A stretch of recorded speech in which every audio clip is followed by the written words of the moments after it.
chào mừng quý vị đã đến với chương trình Vợ Chồng Son. Mới chia tay người yêu, ảnh ngỏ lời á, thì cái em cũng chịu, nói thôi quen làm người thế thân đi. Và bây giờ, hôm nay chúng ta sẽ gặp gỡ một cặp vợ chồng. Họ sẽ đến, họ mang cho chúng ta nghe những câu chuyện thú vị gì đấy. Mời quý vị dành một tràng pháo tay thật to đón chào họ.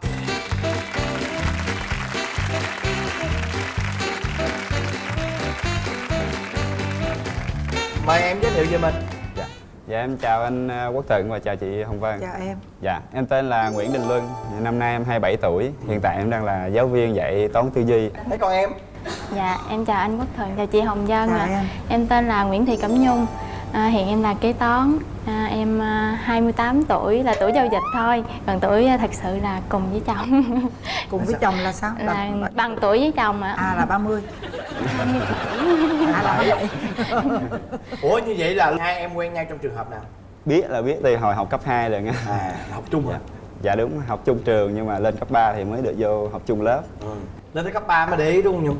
Dạ học hết cấp 3 luôn. Ở trường tổ chức ôn thi đại học thì lúc đó còn có một nhóm nhỏ thôi, lúc đó mới để ý tới nhau. Em để ý Nhung ở điểm nào? Dạy em thì hồi xưa nói chung là đen. Nhưng mà được cái là cười có hai má lúm đồng tiền. Với lại hồi đó tóc đen dài nhìn rất là thích. Là vừa có duyên mà lại vừa thùy mị đúng không? Dạ. Tóc dài. Còn Nhung thì em có chút nào về cảm tình với Luân chưa? Dạ không. Không luôn. Lúc đó là bạn này để ý bạn này trước đúng không? Tại vì thấy ấn tượng, còn bạn này Chưa thấy gì hết.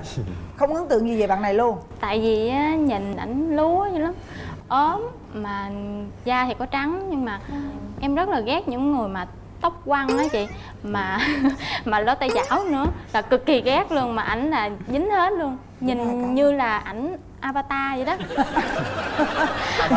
Mà hả, ảnh lên ảnh trả bài á, em ấn tượng cái là lên trả bài á là hả, nhướng cái chân mày lên vậy nè, cái trên trán á nó 2-3 cái nếp nhăn luôn, nhìn nó kỳ kỳ sao á. Dạ, là coi như ấn tượng hoàn toàn không hề mỹ mãn chút xíu nào đúng không? Dạ. Nói chung nhìn nó nét rất là thiên tài. Rồi có nghĩa là hết cấp 3 rồi mới bắt đầu mới để ý anh. Dạ. Rồi lúc đó em mới chia tay người yêu, rồi ảnh ngỏ lời á, thì cái em cũng chịu, nói thôi quen làm người thế thân đi. Ảnh cũng chịu nữa. Rồi cũng như là chính thức quen nhau được hơn 1 năm thì em mới là có cảm tình thật sự. 1 năm sau em mới có cảm tình. Dạ. Sau khi mà quen anh Dạ này. đúng. Rồi sau đó bao lâu thì cưới? Tốt nghiệp đại học xong là cưới luôn. Cưới luôn. Mãnh liệt dữ vậy đó hả? Nói chứ cũng 4 năm hả? 4 năm. Tính ra là 4 năm rưỡi á.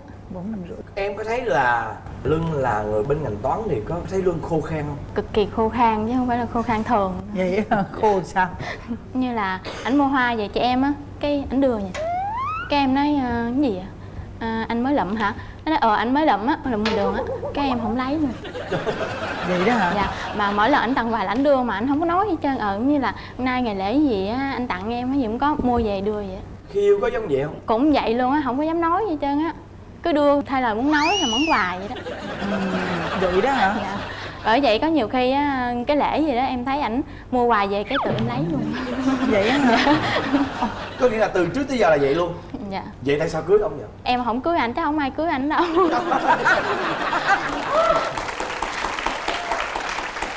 Câu này là xuất phát từ trái tim luôn nè, xuất phát từ trái tim luôn nè. Tại vì má chồng em với lại mấy chị dâu á lo lắng lắm, nói là hả, tánh của anh vậy không biết sao lấy vợ được. Hiền quá đúng không? Em em tặng quà vợ em ngại em không nói, hay là em không biết nói như thế nào, hay là em làm biếng nói? Dạ cũng có ý định nói nhưng mà lúc mà cần nói thì tự nhiên nó khó nói quá. Tự nhiên bị thụt lưỡi. Dạ giống như Khó nói hả? dạ. Vợ mình mà có gì đâu mà khó nói. Thì Em- từ từ cũng ráng tập lại. Luân phải cần đi chơi với anh một khóa. Anh sẽ chỉ cho em một số cái ướt át và em phải chỉ lại cho anh một số cái khô khan. Tụi em cưới nhau bao lâu rồi? Dạ 4 năm rưỡi rồi. Ủa như vậy thì ngoài cái chuyện mà khô khan ra thì còn có những tính tật xấu. Cũng bực cái gì là không có nói, cũng như đụng chuyện cái bực em cái để đó, cái bắt đầu em có chuyện em bực lại cái em cự ảnh á, cái xong ảnh mới nói là anh đang bực bội vậy đó mà giờ em còn vậy nữa, là lúc đó em mới biết là cái Là vấn đề trước đó là ảnh có bực em rồi, chứ không là không biết luôn. Hiền quá đúng không? Hiền. Ví dụ đi. Dạ, cái chuyện này nó cũng hơi lãng xẹt. Là hồi lúc em có bầu, em bé cũng được khoảng 8 tháng á. Đi làm đường về nó bụi đi, cái cảm thấy bị ngứa lỗ tai, cái kêu ảnh đi lấy bông rái tay giùm, ảnh không đi. Thì xong cái em nói cái cầu thang á nó trọt vậy, nó trơn lắm, em đi lỡ té có chuyện gì sao. Ảnh ngồi anh giải thích em đang có bầu, ngoái lỗ tai không có tốt cho mẹ, không tốt cho bé, em ngủ đi là hết. Cái em nói là ngoái vậy là nó hết ngứa là em mới ngủ được, chứ không em thức tới sáng luôn á. Nói vậy mà ảnh vẫn ngủ. Rồi xong sao? Cái cơn Rồi em lên tức này. quá, em đi đùng em đi thiệt là nhanh luôn, em đi giống như em nói là đi cho té cho bỏ ghét mà không có té. Xuống em lấy bông em rái tay xong em văng mùng ở dưới nhà em ngủ riêng luôn. Cái em nằm đó, cái họ quay qua thấy nằm kế bên.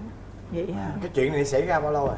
Hơn 2 năm mà. Tới Còn- giờ đã tha thứ chưa hay vẫn còn giận cái vụ đó nữa? Có chuyện mà Có cái chuyện gì mà em giận ổng từ trước tới bây giờ mà không thể nào mà em tha thứ được giận mà tới giờ em giận là ổng. cái bông Vậy rái không? tay đó. Là cái bông rái tay đó. Trời ơi.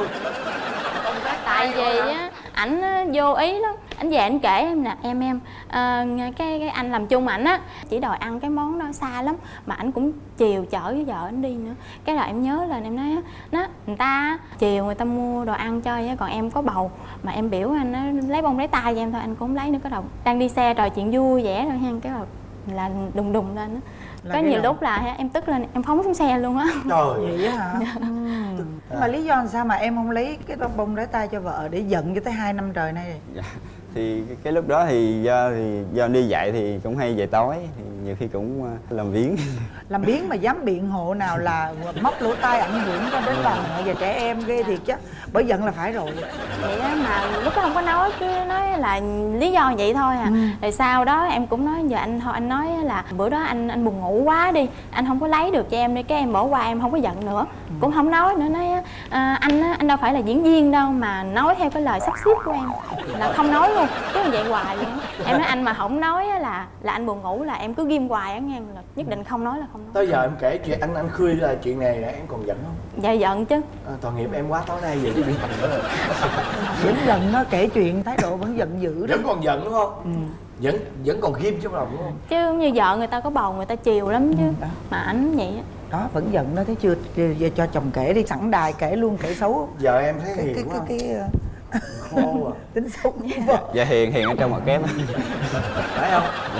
Thì nhiều khi em ở trước cửa thôi, cái vợ em đang ở sau nhà, cái kêu anh ơi, mà lỡ ở ngoài trước anh hơi ồn cái em không nghe, mà khi tiếng thứ hai cái là nhiều khi là em bị nạt. Vậy hả? Dạ. Nạt làm sao? Nạt lớn không? Dạ đúng rồi, nạt lớn, nhiều khi hàng xóm cách xa cách trong mấy cũng nghe được. Trời ơi. Phải không đó? Tại kêu không nghe, kêu lên lần hai phải la lớn hơn chứ. Chứ cái âm thanh mà giống lần một thì ảnh lại hỏi là nói cái gì nữa sao? Rồi cái gì nữa? Cái mà ghê nhất là nóng tính. Ghê Dạ. nhất là nóng tính. Dạ. Có khi nào đập đồ, đập muỗng, đập chén, đập bát được không? Cũng có. Có luôn. Có luôn. Cái trận mà vợ của em mà nóng tính nhất, gần đây nhất là cái trận gì em nhớ không? Lúc mà con nó hơi quậy là có quýnh con, lúc đó em giận nó mà không có nói. Rồi em giận mà không chịu nói. Dạ, nhiều khi nói thì lại sợ hai bên lại cãi vã, lại cuối cùng lại Nhưng mà tại sao vậy? Bộ em bức xúc cái gì? Sao mà em không kèm được? Như em làm lớn chuyện lên á mà ảnh nạt trở lại hay gì á là em im. Còn mà em làm lớn chuyện không, ảnh im cái em lại làm lớn thêm hoài vậy đó. Có nghĩa là tại vì anh không thèm nói gì Dạ. hết, anh cứ im lặng, em vô cảm luôn. Dạ, cái đúng điều rồi, mà em không đang phản nói ứng, là không gì hết trơn. cái cơn em còn nóng hơn đúng không? Ủa em, có khi nào em nghĩ là đối với vợ như vậy là mình bị nhu nhược quá không? Dạ thì chắc là em cũng đang trong quá trình biến đổi cho dữ hơi chút. Nếu như một ngày nào đó chồng em sẽ thay đổi hoàn toàn, sẽ cự cãi vã với em liên tục như vậy thì em có thích không? Không thích, nhưng mà lúc đó chắc em sẽ đóng vai là ảnh. Thực ra cái vấn đề ở đây không phải là cái vấn đề tụi em cự cãi gây lộn với nhau. Cái vấn đề không phải như vậy. Vấn đề á, là vợ em cần cái cảm nhận của em về cái việc mà cô ấy đang nói. Em đâu cần gây, em đâu cần đánh hay là cần cái gì đâu. Em phải nói, em phải bộc lộ cái cảm xúc của em để cho vợ em hiểu là em đang vui hay em đang giận, em đang hờn, em đang yêu cổ hay là chán cổ hay là ghét cổ. Giờ nói thẳng ra là như vậy. Bởi vì vợ em không đọc được cái cảm xúc đó ở em, cho nên là vợ em cảm thấy bức xúc. Đúng không em? Dạ. Chứ không phải là vấn đề gây lộn hay đánh lộn ở đây. Đúng không? Dạ. Bây giờ nè, em nên nói hết với chồng em những cái điều em muốn đi. Nhiều khi em nóng quá, em nói trong cái cơn nóng giận thì chồng em không nghe, chồng em cũng không muốn nghe, thực sự là như vậy. Nhưng mà em nói trong bữa nay nó như là một sự sẻ chia cho chồng mình hiểu. Chị nghĩ em nên nói đi. Em mong muốn á là anh có cái chuyện gì mà bức xúc với em á thì anh phải nói cho em biết, chứ đừng có để mà em bức xúc em nói cái anh lúc đó anh mới nói ra là cái nhiều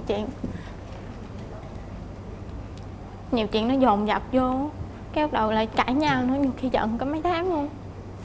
Đó. Em cũng nói cho vợ em hiểu đi, hai vợ chồng nên tranh thủ để mà hiểu nhau hơn. Chắc là cũng do cái tính em từ nhỏ là ít nói, rồi cộng thêm nhiều khi có một số lúc có chuyện em nói ra nhưng mà có khi là bị vợ phản ứng lại hơi quá lố á, cũng từ đó mà hơi ngại nói luôn, rồi sau đó là dần dần là thành thói quen luôn. Đúng không em? Tại vì ảnh á, lúc nào anh cũng muốn là người khác nhìn vô á, gia đình em rất là hoàn hảo á. Nhưng nhiều lúc á, em với là con em á, đùa giỡn nhau lớn tiếng anh cũng la nữa. Anh biểu là nhỏ lại, mà em nói là em rất là đơn giản. Em vui á thì em cười, còn em buồn thì em khóc. Chứ mắc gì á mà mình đang vui mà mình phải cười mỉm chi thôi, mình vui mình cười ha ha lên cho nó sảng khoái. Anh không chịu. Anh nói cười vậy hàng xóm chẳng nghe. Lúc nào cũng phải tỏ ra vẻ là một người nghiêm chỉnh, một người tốt, một người thì nói chung là nhìn vô là hoàn hảo vậy đó. Em thì em không có được vậy. Em có cảm thấy rằng nếu như mình như vậy và mình muốn vợ mình với con mình phải giống như mình vậy thì có thiệt thòi lắm cho vợ và con mình không? Cái đó thì em cũng biết rồi, thì em cũng đang cố gắng để thay đổi để tốt hơn. Tại vì bản chất của trẻ con á là nó phải la, phải hét, phải bộc lộ hết, đúng không? Dạ. Đó, còn chị nghĩ là ở đây á, cái cuộc sống của tụi em hiện giờ nó đang bị hai cái cá tính nó đang bị đụng nhau một cách quá mạnh. Phải có một người nhường bước trong cái chuyện này. Nếu mà để thời gian lâu á thì nó sẽ là một sự xa cách, một cái ranh giới rất là lớn giữa hai vợ chồng. Trong khi em á thì em muốn phá cái đó, tức là em muốn phá cái bức tường của chồng em. Nhưng mà em càng làm thì chồng em càng xây nó dày hơn. Em hiểu ý chị không? Bởi cái cách làm của mình chưa đúng. Thành ra em càng ngày em càng cố thủ, em càng xây cái bức tường nó càng dày hơn. Không có được. Bây giờ á, chị nghĩ là hai vợ chồng em á phải có những cái buổi, tức là tụi em phải ngồi nói, em cởi mở đi. Tại vì vợ mình mà, chứ có phải hàng xóm đâu, đúng không? Em muốn ở cổ cái điều gì?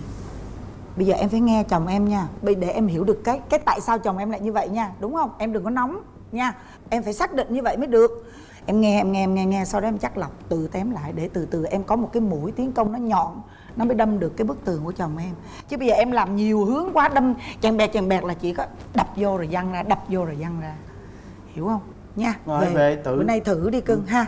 Chị nghĩ là tụi em sẽ làm được điều đó. Rồi, vậy nha. Dạ. Cảm ơn hai em. Em gặp anh này giống như là trời định hay là duyên số hay sao á. Thuê bao quý khách đang sử dụng đang bị theo dõi bởi một thuê bao khác. Em gửi tin nhắn cho anh lúc 1:30 sáng. Bây giờ thì chúng ta sẽ gặp gỡ cặp vợ chồng tiếp theo. Rồi, chào hai em. Chào anh Quốc Thuận, chị Hồng Vân. Dạ, em là Cao Minh Hậu, năm nay 28 tuổi, hiện là nhân viên văn phòng. Minh Hậu, chào cô Minh Hậu. Em là Lê Nguyên Bảo Ngân, em 26 tuổi, em là nhân viên văn phòng.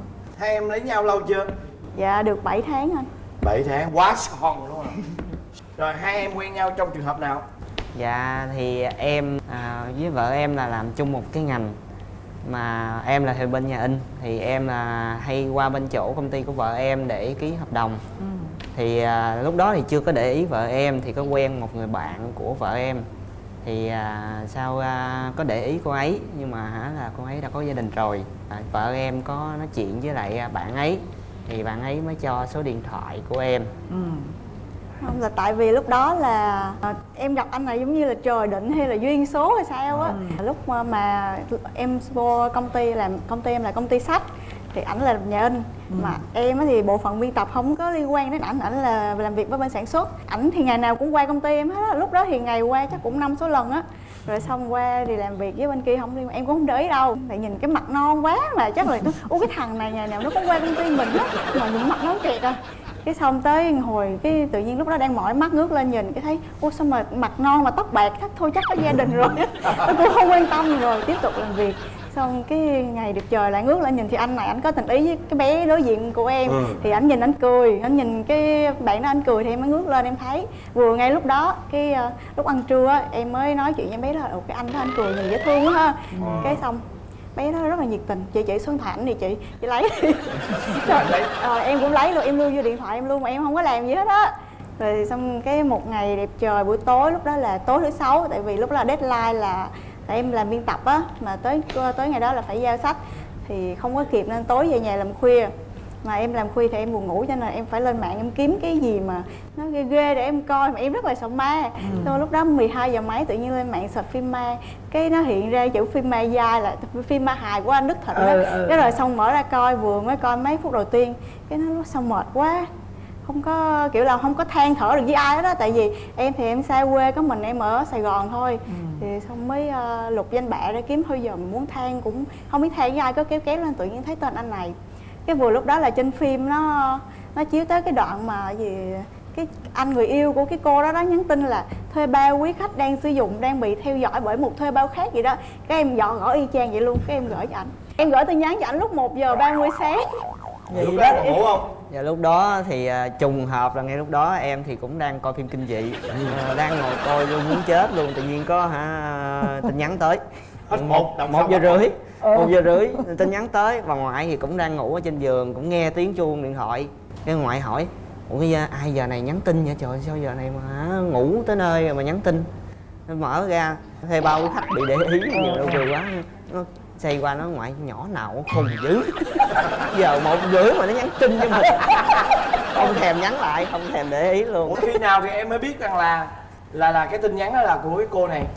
Dạ thì sau khi nhận được tin nhắn đó thì qua bữa sau thì cái bạn của vợ em á thì có cho em cái Facebook của vợ em. Thì em có lên coi thấy cái avatar thì thấy cái số điện thoại nó cũng trùng khớp luôn. Là hiểu rồi ha. Dạ là hiểu rồi. Xong rồi cái thì về thì em cũng hướng nhận là thì em nhắn tin cho anh, nhưng mà thì em nhắn tin là chọc anh thôi chứ em không có ý định gì hết. Tại vì lúc đó thì em cũng coi Facebook của ảnh thì cũng đăng hình người yêu này kia, là em biết ảnh có người yêu rồi. Thì em cũng nói là thì em chọc anh thôi chứ em không phải là tán tỉnh gì anh đâu. Thì xong ảnh nói là thì cũng nói chuyện qua lại khoảng tuần sau á, thì anh nói là anh có người yêu nhưng mà kiểu là đang trục trặc này kia gì đó, thì ảnh cũng không muốn tiếp tục nữa. Rồi cái 2 tuần sau cái anh chở em về nhà ảnh luôn. Rồi yêu bao lâu thì cưới? Cưới thì 1 năm sau vậy. Nhưng mà khoảng 6 tháng sau là mẹ ảnh ra nhà em nói chuyện này kia rồi. Nói chung là từ lúc yêu tới lúc cưới là khoảng 1 năm á. Cái lúc yêu nhau thì ảnh có phải là tuyết người lãng mạn không? Dạ nói chung là lãng mạn thì em phải hò hét ảnh, em phải ép ảnh cho ảnh mới chịu. Cái lần mà em nhớ nhất là lần ảnh cầu hôn em á, là cái đợt đó là chuẩn bị kỷ niệm 1 năm yêu nhau. Thì ảnh sáng nó tự nhiên chạy tới công ty em, gọi em kêu em xuống đi, cái giục cái hộp mà có chiếc nhẫn trước mặt em kêu nè. Xong cái em mới nói là ủa sao kỳ vậy? Nè cầm đi, anh đi nha. Xong chạy mất tiêu luôn. Cái em cầm lên rồi em không nói gì hết. Cái tối đó anh qua nhà em thì em mới nói là anh muốn gì thì anh phải nói đàng hoàng chứ anh đưa vậy sao mà em biết được. Và lúc đó khung cảnh rất là lãng mạn, lúc đó khoảng 9 giờ đêm á. Mà cái đường hẻm nhà em thì nó rất là chật. Cái bên này đứng ngay chỗ này đống rác, bên chỗ này đống rác. Chứ là giờ đổ rác của người ta, tại sáng sớm là người ta đi lấy rác. Mà anh đứng kế bên, anh đứng cái ảnh cứ cầm tay em nói em thời gian vừa qua em để nói chung là nói cả nửa tiếng đồng hồ mà chưa có chịu đeo cho em thì em mong là đeo lẹ đi cho nổi. Mà anh cứ đứng đó hoài, anh cứ nói này nói kia, nói tùm lum tùm la mà không chịu đeo. Em cũng ráng kiềm chế tại mình đang hiền thục, người ta đang cầu hôn mình mà. Rồi xong cái vừa lúc đó ảnh chuẩn bị đeo thì chị chủ nhà trọ của em đi ngang qua, chị đi ngang qua chị thấy hai đứa chị cười thôi, chị cũng nó bưng quơ vậy. Trời ơi cái bữa nay sao hôn mày rác quá. Anh ấy có thường xuyên tặng quà cho em không? Dạ qua thì có một lần. cũng là một lần rất là ấn tượng, hồi đó mới quen ấn nhau tượng nữa hả? 2 Dạ. tuần. Nói chung em với anh này rất là nhiều ấn tượng luôn. Thì lúc ảnh rủ em là đi lên chùa của ảnh á để làm dự cái lễ là Vu Lan báo hiếu. Nhưng mà em từ chối, em không đi. Cái tự nhiên sáng trưa đó ảnh nhắn tin cho em, anh kêu ra lấy bông nè. Em tưởng là tặng bông gì mới yêu mà, tặng bông hoa hồng hói gì. Tự nhiên ra thấy nguyên cái bông hồng kỳ áo có chữ Vu Lan báo hiếu.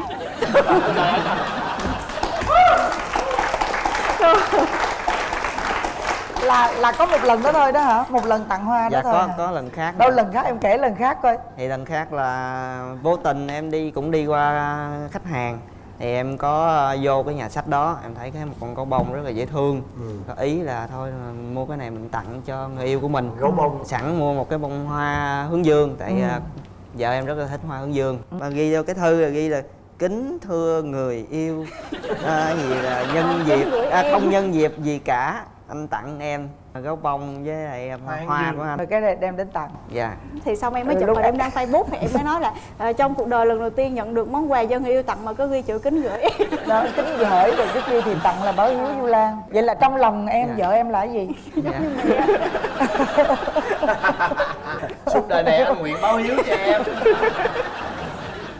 Tụi em về ở với nhau là 7 tháng đúng không? Dạ đúng. Vậy thì kể cho nhau nghe những tật xấu về nhau đi.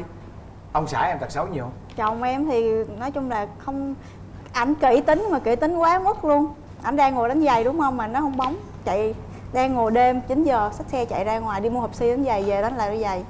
Rồi xong thường á là ngủ dậy á thì sáng là ảnh đi làm xa cho nên là 5:30 là dậy rồi. Thì em xuống em nấu đồ ăn sáng này kia, đồ ăn trưa này kia cho ảnh mang đi. Thì ảnh ở trên ủi đồ. Mà em nấu xong, em làm xong vòng rồi lên ủi trưa xong cái áo đang ngồi chà. Tức là quá kỹ đúng không? Quá kỹ. Bà xã em có tật xấu gì? Vợ em á thì ngược lại hoàn toàn với tính của em. Rất Thì là lười. Dạ. Thì thường á em biết là vợ em làm vậy rất là mệt. Rồi phải chạy về tới nhà, phải chạy xuống nấu ăn nữa. Cái tật của vợ em là thay đồ ra để đi xuống nấu ăn thì đồ đạc quăng lên giường luôn. Tánh em là khi mà về mà bước vô nhà là nó gọn gàng một chút. Mình cảm thấy mình về mình bao nhiêu mệt mỏi mình nó tan hết. Chỉ có vậy thôi, tức là hơi bừa bộn. Không phải vậy, thật ra là từ lúc mà em lấy ảnh xong là em lên chắc cũng khoảng 10 kg. Cho nên là buổi sáng em đi làm em rất là mệt mỏi, mở tủ đồ ra sau em lấy cái này, xong lấy cái kia, xong lấy cái... Nói chung là em tìm được một bộ đồ mà em mặc vừa để em đi làm nó cũng khổ sở lắm. Xong tủ đồ là 7:30 rồi, đó là phải phóng đi làm, dục nguyên bãi chiến trường, xong chiều về mệt quá rồi. Mà nghĩ tới cảnh giờ phải nấu cơm rồi này kia cho chồng ăn nữa, rồi xong thôi đi lết xuống bếp luôn rồi cái phòng để đó. Cái ảnh về ảnh đi xuống bếp đầu tiên là anh nói là giờ anh mới đi làm về rồi, xong rồi nựng nịu gì đó xong đi lên phòng. Mà em nói thôi anh lên đi, anh tắm đi rồi em nấu cơm gần xong rồi. Đến khi em nấu xong luôn đó ảnh vẫn chưa thay đồ, vẫn chưa cởi giày luôn, đang đứng dọn phòng. Hai em có hay cãi nhau không? Anh nghĩ rằng là ít lắm đúng không? Tại vì thấy cả hai vợ thì quá vui tính như vậy, đúng không? Chồng lại thương vợ nữa, chắc là ít có cãi vã nhau lắm đúng không? Có cãi nhưng mà cãi ít. Cãi Chuyện nhỏ nhỏ không à. Ví dụ như là em đang coi một cái chương trình TV thì hai vợ chồng cùng bàn về cái chương trình đó, ý kiến nó không có đồng nhất với nhau á, làm ra cãi rồi ví dụ vô tình em nói một câu nào đó khiến cho phật lòng ý vợ, rồi cái giận rồi xây qua, tối không thèm xây qua. Thường là hai vợ chồng có thói quen là ngủ ôm nhau ngủ đó, xây vô trong không thèm Không cho ôm. Không cho ôm. Không phải, tại vì xây lúc đó kéo là xin lỗi cũng chịu.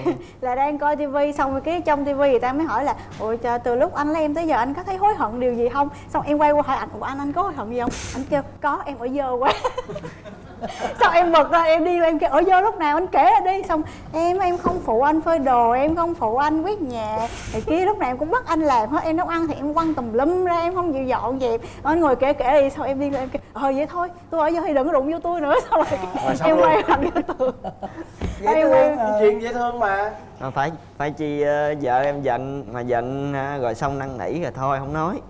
Giận rồi cái hồi cái là muốn em quan tâm, tỏ thái độ là muốn em quan tâm, bắt đầu ho sức dầu rồi cái rồi thấy tới lúc đó là thấy em không có suy xỉn gì hết trơn á, bắt đầu giận đùng đùng lên bước xuống lấy đồ trong tủ ra để lên giường đó. Mai tôi đi đó nha, mai tôi đi đó. Mà mai có đi không? Mà thật ra là cái đó là cái chiêu của vợ em, để đến giường vậy thôi, chẳng qua là để mai mặc đồ đi làm thôi chứ không phải là để dằn mặt em vậy đó. Ở nhà vậy tụi em có, vợ em có ghen? Dạ có. Ai ghen ai nhiều hơn? Dạ vợ em ghen em nhiều Ôi hơn. chồng em ghen nhiều hơn. Vậy Em á thì lâu lâu á thì hay coi Facebook á thì thấy là mấy cái mà hồi kỷ niệm hồi xưa á nó hiện lên á thì mình thấy không vui chút thôi, tại vì đâu phải lỗi của ai đâu mà rồi chia cứu này kia gì. Cái vấn đề ghen á là hồi trước vợ em làm cá tính lắm. Thường đi từ lúc mà học đại học cho tới lúc ra làm việc á thì là toàn là quen trai không à. Thế là bạn thân của em toàn là con trai. Mà hiện tại là có một anh á là hồi trước nó rất là mê vợ em, Mà từ ngày cưới vợ em cưới được vợ em rồi á là qua bển nhìn liếc lùm Thế lùm. là anh đó cũng là khách hàng của anh này luôn. Mà mỗi lần qua nhìn là anh không có vui. Tới bây giờ luôn. Tới bây giờ luôn. Chà, hôm nay anh xem chương trình rồi thì anh hiểu rồi ha. Thôi đừng có lườm nữa nha. Rồi bây giờ mong muốn vợ mình thay đổi điều gì? Dạ thì đừng có giận mà vô lý quá, đừng có giận vu vơ quá. Thì với lại khi mà chồng làm việc này nọ, phụ việc nhà á, thì cùng nhau mà làm, hai vợ chồng cùng làm thì nó mới vui.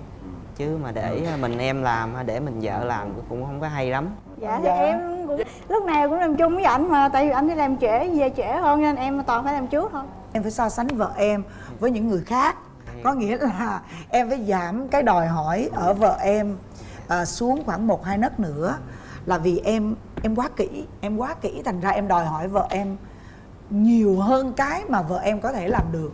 Nhưng mà thực ra nếu vợ em đối với những người bình thường khác thì nhiều khi vợ em á là còn hơn những người đó nữa. Ý chị nói là như vậy, để chi biết không, để cho hai vợ chồng vui vẻ hơn, chứ đừng nhiều khi mình chẳng hạn như giờ đó ôm mà nó em ở dơ quá là buồn thiệt đó, nói thiệt đó. Rồi bây giờ em mong Sam gì? thay đổi điều gì? Thì em thì nói chung là từ lúc mà anh lấy em thì anh thay đổi rất là nhiều rồi. Thì em nói chung là khát khao mà cháy bỏng nhất của em là em mong anh thay đổi về số cân nặng. Là em cố gắng lắm rồi mà không có làm gì thay đổi được hết. Nhiều khi đi với vợ ngoài đường mà cứ vợ cứ ôm trước vậy nè, anh nói phải chi anh mập hơn xíu là anh sướng rồi. Em bớt cái này nhưng mà em tăng cái kia lên. Ví dụ như bớt kỹ là xíu nhưng mà tăng cái đồ ăn lên xíu. Rồi, xin chúc hai em lúc nào cũng hạnh phúc vui vẻ như vậy nghe. Dạ, em cảm ơn anh chị.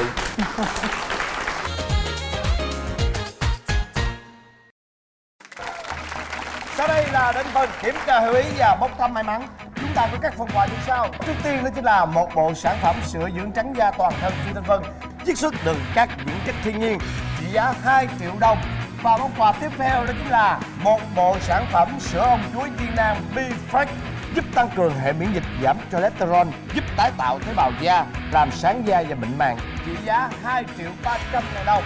Món quà thứ ba đó chính là một bộ viên giảm cân Superstar của công ty Beauty Care USA với các thành phần từ thiên nhiên, giúp thanh nhiệt, giải độc, thu gọn vòng eo, cảm nhận hiệu quả ngay trong tháng đầu tiên. Và món quà thứ tư, một món quà rất hấp dẫn, đó chính là một miếng cước chùi nồi kèm theo một cặp vé xem kịch tại sân khấu Kiều Vân. Và bây giờ là phần kiểm tra hiểu ý. Các bạn đau lưng và nghe kỹ câu hỏi của tôi nha. Chồng của bạn thích được tặng quà gì nhất?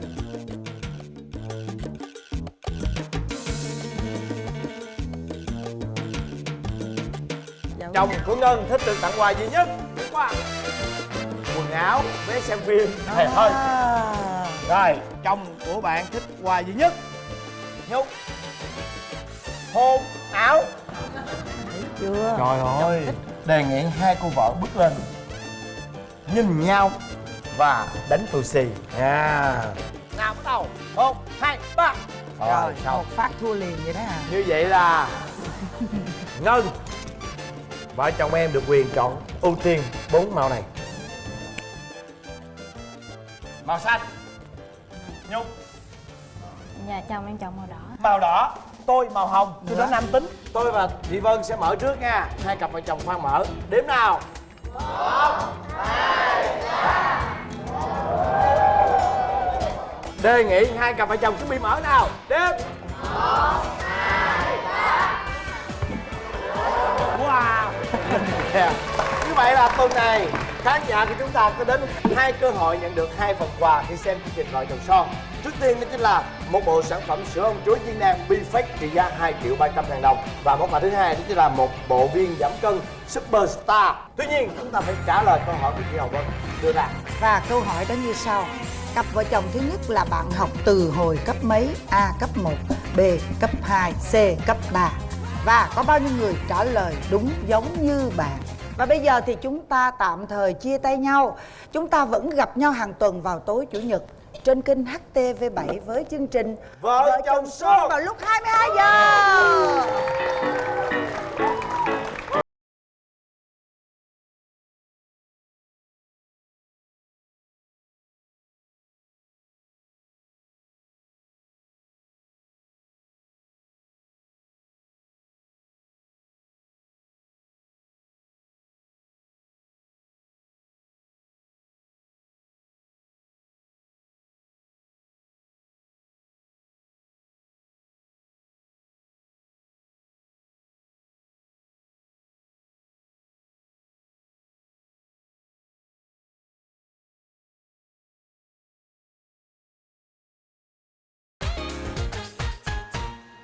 Xung quanh em cũng có khá nhiều bạn là nữ mà cũng dễ thương. Nhiều khi buồn á, mà gặp ảnh là không thể nào mà buồn được. Khi đã giận rồi thì có đúng có sai gì thì cũng phải là vợ em đúng. Mình nắm tay vợ em một cái vợ em nó mắc cỡ mà cái giật lại rút ra người ta la lên đó để yên đi. Chúng ta chắc chắn sẽ phải gặp lại nhau vào tối chủ nhật hàng tuần lúc 22 giờ trên kênh HTV7 với chương trình Vợ chồng son.